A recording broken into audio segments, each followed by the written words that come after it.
हे everyone, welcome back to my channel. आणि आज आहे वेनसडे, बुधवार, आणि मी आवरते आहे. माझं अजून अंघोळ झालेली आहे आणि चपात्या झालेल्या आहेत आणि थोडंफार झालेलं आहे. तर आता ते आवरायचं विचार केला ब्लॉगची सुरुवात करूया, कारण 3पर्यंत पब्लिश करायचा प्रयत्न करायचा आहे. माहिती नाही 3पर्यंत होईल का नाही, थोडासा वेळ लागेल. आणि सगळ्यात महत्त्वाचं मला तुमच्याशी बोलायचं आहे कालच्या व्हिडिओबद्दल. कालचा जो ॲक्सिडेंटवाला व्हिडिओ होता त्याच्यावर तुमच्या इतक्या सुंदर कमेंट्स आलेल्या आहेत. इतकं छान तुम्ही मला काही गोष्टी सांगितल्या आहेत किंवा मला खूप जास्त आवडलं ते.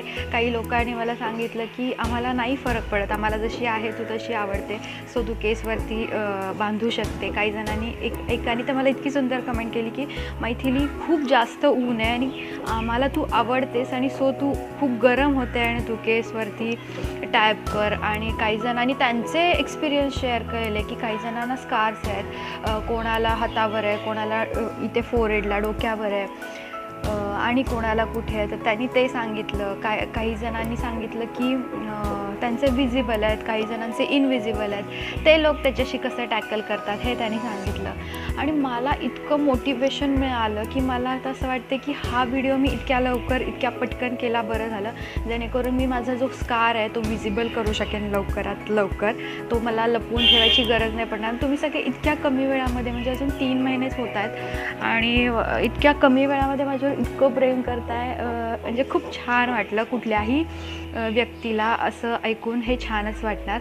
सो मी ठरवले की त्या कालच्या व्हिडिओच्या ज्या कॉमेंट्स आहेत त्यावर स्पेशल मी एखादा व्हिडिओ बनवेन आणि तुम्हाला सगळ्यांना वाचून दाखवेन की कोणी काय बोललं आहे. आणि थँक्यू सो मच की तुम्ही इतकं छान मला सांगितलं आणि इतकं छान तुम्ही समजून घेतलं आणि मला खूप छान वाटलं. आणखी एका मुलीने मला बोललं होतं की दीदी तू रडू नको. तर फर्स्ट ऑफ ऑल डिअर, मी बिलकुल रडत नव्हते. मला घाम येत होता, सो मी असं पुसत होते. मी आता या गोष्टीमुळं किंवा मी सुरुवातीपासूनच खूप स्ट्रॉंग आहे, असं नाही या गोष्टीमुळे, मी सुरुवातीपासूनच खूप स्ट्रॉंग आहे. सो मी रडत वगैरे नव्हते. सो तू त्याची काळजी करू नको. सुरुवातीला मला समजलं नाही की तू अशी का बोलते, पण जेव्हा मी माझा व्हिडिओ बघितला तेव्हा माझ्या लक्षात आलं की मी अशी करत होते. तर मे बी तुला वाटलं असेल की मी रडते. तर मी रडत नव्हते, मला खूप घाम येत होता आणि तो मी पुसत होते. ही एक गोष्ट की मला एक मेसेज नाही, कॉमेंट आली होती की तू केसांना काय लावते ते सांग आणि माझे केस खूप जास्त गळतात. तर तुम्ही बहुतेक त्याच मेथी दाण्यांबद्दलच बोलत असाल, कारण मी तेच लावते आणि मी एका ब्लॉगमध्ये सांगितलं होतं मी ते लावते, बट मी कसं करायचं ते सांगितलेलं नव्हतं. सो सांडलं मी, उलटं पकडलं. तर ते मेथीदाणे मलाही संध्याकाळी केसांना लावायचंच आहे. मला ॲक्च्युली आत्ताच धुवायचं होते केस, इतके म्हणजे खराब होत आहेत ना गरमीमुळं, असे आत्तासुद्धा ऑइल लावल्यासारखे दिसतात. मला आता धुवायचे होते, बट तुमच्या त्या कॉमेंटमुळे मला पण लक्षात आलं की मला पण लावायचे. चांगलीत मी रेग्युलर लावायचे, इकडे कामाच्या गडबडीत मी विसरून जाते. तर हे मेथीचे दाणे कुठेही तुम्हाला बाहेर मिळतील, जनरल किराणा मालाच्या दुकानामध्ये, बाजारमध्ये. तर हे आपल्याला भिजवून ठेवायचे आहेत. मिनिमम 5 तास भिजले पाहिजेत. म्हणजे मी आता 12:30 होत आहेत ना आत्ता, तर मी आत्ता भिजवेन त्याला आणि संध्याकाळी 7-8 वाजता, म्हणजे मिनिमम 5 तास भिजवा. त्याच्यापेक्षा कमी भिजवलं तर ते खूप चिकट होतं आणि केसांना सगळं हे होऊन जातं, म्हणजे निघतच नाही ते धुताना. असंही निघत नाही, 2-4 वेळा वॉश करावे लागतात तेव्हाच निघून जातं, दोनदा तरी ॲटलिस्ट. पण 7 तास आता माझे होतील. मी 7 वाजता लावेन आणि धुवेन. तर हे मी आता सिंपल पाण्यामध्ये भिजवणार आहे आणि त्याला ठेवून देणार आहे. नंतर काय करायचं हे मी तुम्हाला उद्याच्या व्लॉगमध्ये दाखवेन, कारण मी संध्याकाळी ते केसांना लावेन आणि धुवेन, ते सगळंच मी तुम्हाला दाखवेन. इकडे मी हे इतके मेथीचे दाणे घेतलेले आहेत, कारण माझ्या केसांना हे सफिशियंट आहेत. त्याचे माझे केस लांब आहेत, पण हे सफिशियंट आहे, कारण आपण परत त्याला दही किंवा दूध मिक्स करणार आहोत. आणि यामध्ये पाणी घालायचं आहे आणि हे 5-6 तास ठेवून द्यायचं आहे. सो गाईज, मी आत्ता कुकरला लावलेला आहे मसूर. मी आज अख्खा मसूर करणार आहे आणि मी आज कटलेट्स पण करणार आहे. कटलेट्स कशाचे, तर आपल्याकडे खूप जास्त जर भात शिल्लक असेल, शिळा भात शिल्लक असेल, तुम्ही नवीन भात करून पण करू शकता. म्हणजे नवीन म्हणजे ताजा भात करून पण करू शकता. बट माझ्याकडे खूप शिल्लक होतं आणि मग ते टाकून द्यायचं म्हणजे जीवावर येतं. सो मी त्याचे कटलेट्स करते आहे.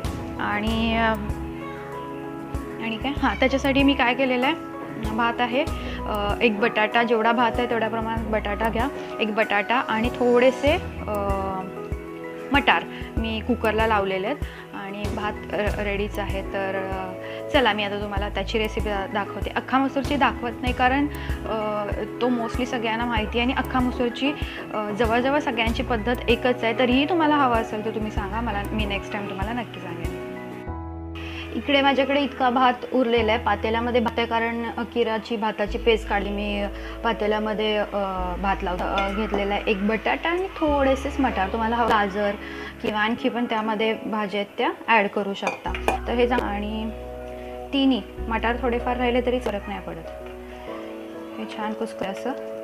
आणि आय नो असेल कारण माझ्याकडे कॅमेरामन नाही आहे आणि हा काही कुठला कुकिंग शो नाही आहे. सो ट्रायपॉड मी ॲडजस्ट करते माझ्या किचन कट्ट्यावर आणि मी तुम्हाला दाखवते. तर हे कुस्करून घ्यायचं आहे. मटार आले तरी चालतील, काही फरक नाही पडत. आणि त्यामध्ये भात घालून घ्यायचा आहे.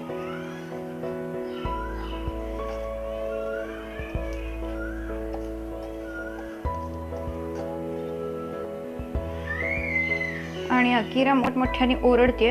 मी बघते तिला काय झालं आणि देन तुमचे बोलते.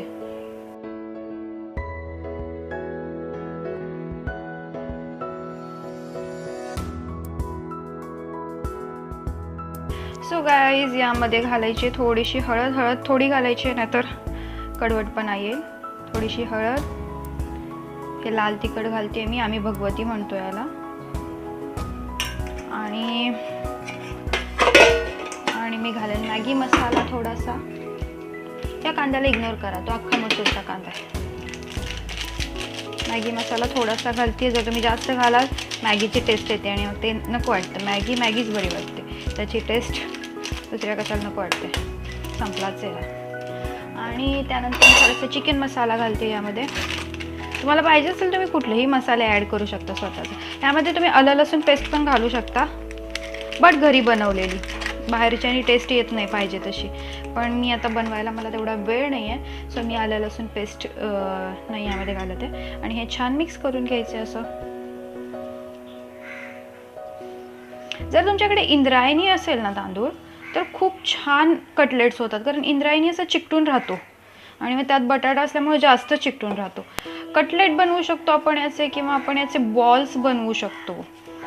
काही तुम्हाला जसं आवडेल तसं बॉल्स बनवले तर ते जास्त वेळ तुम्हाला फ्राय करावं लागेल. डिपेंड असतं भात कसा आहे त्यावर, कटलेट बनवायचे की बॉल बनवायचे. बघू आता याचं काय होतंय.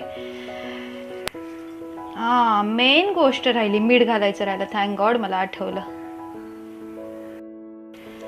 तर मी घालते यामध्ये मीठ. ऑलरेडी भातामध्ये मीठ असतं त्यामुळे जास्त घालायचं नाही.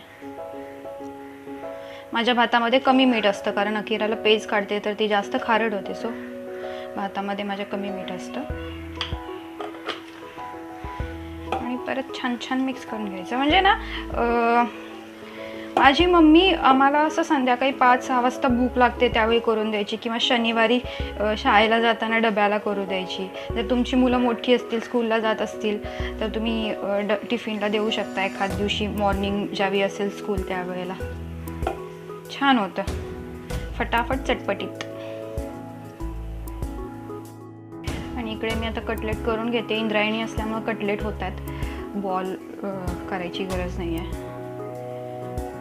छान प्रेस करायचं, झालं. आणि खूप मस्त होतं, खूप म्हणजे खूप छान होतं. मला स्वतःला खूप आवडतं. मला असंही चटपटीत. आणि कसं झालं, आधी होती मला सवय, पण जसं मी पुण्यात हॉस्टेलला राहिले ना तेव्हापासून अशा गोष्टी खायची खूप सवय लागली मला, फटाफट बनणाऱ्या. कारण नेहमीच बाहेर जाऊन खाणं पॉसिबल नसायचं आणि हॉस्टेलमध्ये आपलं काहीतरी छोट्या मोठ्या गोष्टी बनवायच्या असायच्या. तर मी असलं काहीतरी बनवायचे, मी आणि माझ्या फ्रेंड्स, आणि आम्ही खायचो. बट माझ्या ज्या मेस काकी होत्या ना, अजूनही आम्ही कॉन्टॅक्टमध्ये, माझ्या ज्या मेस काकी आहेत ना त्या खूप छान, खूप छान. म्हणजे मला कधी वाटलंच नाही की आपण मेसमध्ये जेवतोय. म्हणजे पुण्यामध्ये माझी दुसरी मम्मी कोण असेल तर काकी आहेत. मी काकींना पण म्हणते, म्हणजे माझी मम्मी जशी माझी काळजी घेते तशी काळजी माझी काकीने पुण्यामध्ये घेतलेली आहे. खूप छान. माझं जेवणाचे हाल त्यामुळे हॉस्टेलला राहिल्यामुळे कधीही झाले नाहीत काकींमुळे. आणि एक तुम्ही यामध्ये थोडंसं करू शकता, जर तुम्ही हा भातसुद्धा मिक्सरला लावून घेतला ना तर प्रॉपर कटलेट होतात ते प्रॉपर. आणि यामध्ये तुम्ही एक्स्ट्रा भाज्या, कोबी, काकडी घालू शकता, गाजर घालू शकता. बट आता फटाफट मला काहीतरी करायचं तर मी करते. आणि हे जे आहेत ते आपल्याला आता डीप फ्राय करून घ्यायचे, शॅलो फ्राय नाही, कारण वेळ लागतो. सो डीप फ्राय करायचं. वेळेला ना हे जे कटलेट्स आहेत किंवा बॉल जे आपण करतो ते तेलामध्ये सोडल्यानंतर असे पसरतात, ते होत नाहीत व्यवस्थित. तर तुम्ही त्यावेळेला काय करू शकता, जे आपलं चण्याच्या डाळीचं पीठ असतं त्यामध्ये डीप करून तुम्ही त्यामध्ये बुडवू शकता, जेणेकरून कोटिंग येईल त्याला. पण होतं असं की त्याला भजीची टेस्ट येते. सो आता मी चेक करते जर ते पसरत असेल तर माझ्याकडे एक छान एका एक्झिबिशनमधून आणलेला असा एक मसाला आहे, ज्याचं मी पकोडा, गोबी पकोडा किंवा आणि काय करू शकते. तर जर हे पसरायला लागलं तर मी त्यामध्ये डिप करेन. तुम्ही चण्याच्या डाळीच्या पिठात करा, पण त्याला नाही म्हटलं तरी भजीची टेस्ट येते. तर अगेन मी कुठल्या गोष्टी वाया घालवत नाही, माझ्या जीवावर येतं. सो हे जे तेल आहे त्यामध्ये काल मी पापड फ्राय केले होते आणि ते मी थोडंसं यामध्ये घालते आणि त्यानंतर आत्ताचं ताजं घालते. कारण नको वाटतं, तेल वगैरे इतकं महाग आहे आणि ते वाया घालवायला नको वाटतं मला. तर मी कदाचित असं काय बोलाल, चिक्कू बोलाल मला, कंजूस आहे असं बोलाल. बट मला असं वाटतं की प्रत्येक लेडीनं असं राहायला हवं. पैसे मेहनत करून येतात असं मला वाटतं. जिथे आपण वाचवू शकतो तिथे वाचवा. आपण नाहीतरी मजा वगैरे कुठली गोष्ट टाळत नाही आहे, त्या सगळ्या गोष्टी करतोच आहे. आणि असं काही वाईट नाही लागत म्हणजे ऑलरेडी पापड वगैरे तळलेल्या तेलामध्ये करायला. पण आता हे नेक्स्ट टाइम मी तेल नाही घेणार, कारण ऑलरेडी एकदा वापरलेलं मी वापरते. सो थोडंसं तेल गरम होऊ द्यायचं आणि त्यानंतर फ्राय करायला घ्यायचं. थोडंसं तेल जास्त तापल्यावर त्यामध्ये कटलेट सोडा, कारण नाहीतर मग ते सुटतील थंड तेलात हे केल्यानंतर. मला आगीची, गरम वस्तूंची आणि विजेची म्हणजे इलेक्ट्रिक वस्तूंची खूप भीती वाटते, खूप जास्त भीती वाटते. माहिती नाही का, पण मी खूप घाबरते. फटाके उडवायला पण मी घाबरते. मी दिवाळीत घरामध्ये एका कोपऱ्यामध्ये जाऊन बसते, खूप भीती वाटते मला. आणि हे तेल वगैरे उडतं त्याचं पण खूप भीती वाटते. माहिती नाही एक्झॅक्टली काय.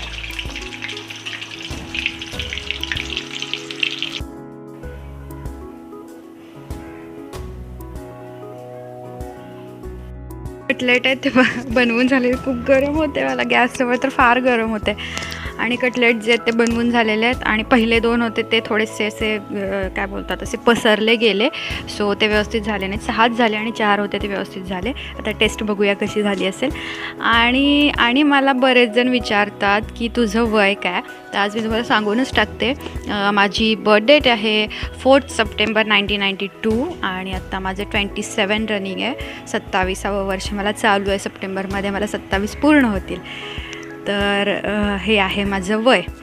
आणि मी आता ते कटलेट्स खाते आणि त्यानंतर तुम्हाला सांगते कसे झालेत. आणि तर चला थोड्या वेळात बोलते मी तुमच्याशी. सो गाईज, आता आमचं जेवण झालेलं आहे आणि आता मी तुला पाहते रे बघत बसलो आहे रिपीट. आणि काहीतरी आपलं फिरवून ते दाखवतात आणि आम्ही पण आपलं बघतोय. आणि कटलेट्स जे होते ते छान झाले होते, टेस्टी झाले होते. हां, खूप छान झाले, मला आवडले. अभिषेकला आवडले आणि खूप छान झाले होते असं अभिषेक बोलतो आहे. आणि अभिषेकचं काय बोलतात, काय असतं, डाएट. हां, डाएट असूनसुद्धा अभिषेकनं डीप फ्राय केलेलं कुठला तरी पदार्थ खाल्ला, म्हणजे त्याला खरोखरच आवडलं. म्हणजे ठीक आहे ना, म्हणजे भात टाकून वगैरे देण्यापेक्षा त्याचं काहीतरी केलं तर चांगलंच आहे. सो तुम्ही उपयोग तर तुम्ही करून बघा आणि मला सांगा कसं झालं ते. ॲज ऑलवेज अभिषेक गेम खेळतो आहे. सॉरी. आणि आता 3 वाजतात. मी फटाफट एडिटिंग करते आणि पब्लिश करते व्हिडिओ लगेच. अभिषेक की ऑयली स्किन का राज, ये गर्मी. तर चला आता मी टाटा बाय करते. Bye bye. Bye bye. Take care. Have a good day. Have a good day. Have a good day.